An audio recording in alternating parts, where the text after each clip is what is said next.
আসসালামু আলাইকুম। কেমন আছেন সবাই? আশা করি সকলেই ভালো আছেন। তো 100 ডেজ চ্যালেঞ্জের আজকে ১৬ তম দিন।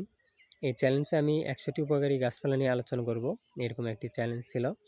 তো আজকে আলোচনা করব আমাদের খুবই পরিচিত একটি গাছ, লিচু গাছ নিয়ে। লিচু একটি জনপ্রিয় মৌসুমী ফসল যা খেতে খুব মিষ্টি এবং সুস্বাদু হয়ে থাকে। এটি রাজশাহী, দিনাজপুর, যশোরে অনেক ভালো জন্মায়। এই লিচু গাছ একবার বড় হলে বহু বছর পর্যন্ত আমরা ফল পেয়ে থাকি।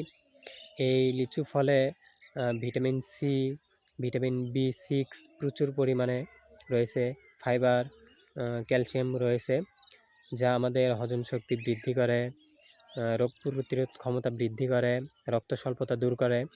এবং এই লিচু চারাগুলো আমরা বৃষ্টি পানি জমে না এরকম জায়গায় লাগাতে পারবো, এবং যেখানে বৃষ্টি জমে না এরকম জায়গায় এই লিচুর গাছটি অনেক ভালো জন্মায়।